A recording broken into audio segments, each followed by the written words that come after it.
తెలంగాణలో రేవంత్ రెడ్డి వచ్చింది కదా అండి. వచ్చిన కాడ నుంచి పరిపాలన ఎట్లా అనిపిస్తుంది? ఫ్రీ బస్సు, ఫ్రీ కరెంట్, 500 రూపాయల గ్యాస్ అన్నట్టు మరి అవన్నీ వస్తున్నాయా మీకు? మాకు 500 గ్యాస్ అయితే వస్తలేదమ్మా. ఫ్రీ బస్ అంటే వచ్చిందనుకో మాకు నెలకి 2500 బ్యాంక్ లేదు అన్నాడు. అవి లేవు, ఏం లేవు.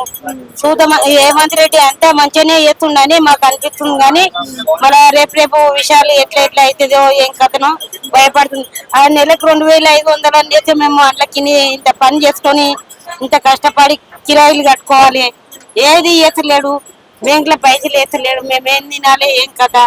ఒక బస్సు ఫ్రీ అయినందుకు అందరూ ముసలోళ్ళు గాని ఎవరు గాని బస్ ఎక్కిపోతున్నారు, లేనోళ్ళు గాని అయినోళ్ళు గాని. మరి మా పరిస్థితి ఎట్లా?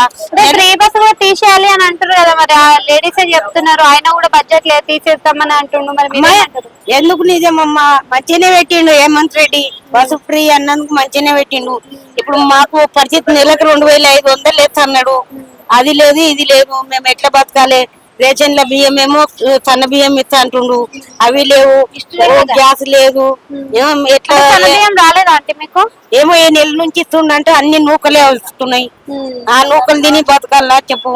అంటే కేసీఆర్ పరిపాలన బాగుందా, రేవంత్ రెడ్డి పరిపాలన బాగుందా? ఇప్పుడు అయితే హేమంత్ రెడ్డి అంటే మొత్తం ఇండ్లు కొంతమంది ఏమంటారు అంటే కొంతమంది ఇండ్లన్నీ కూడా ఒప్పిస్తున్నాడు, ఏం మంచిగా చేస్తలేడు అని కొంతమంది ఏమంటారు మంచిగానే చేస్తున్నావు అన్ని ఇండ్లు. ఇప్పుడు ఇండ్లు లేని వాళ్ళకి ఇండ్లు లేవు.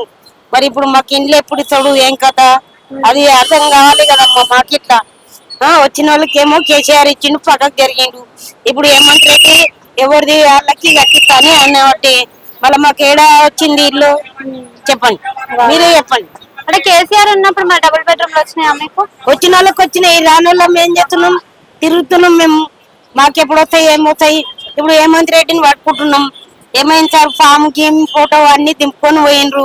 మరి మాకేం రాలే, ఎట్లా ఎప్పుడు ఇస్తాడు, ఏం కథ? అదైతే చెక్ అయితే మళ్ళీ ఆయనకి ఓటేస్తాం మేము. ఏమంటారు? ఆమెను మాట్లాడమని.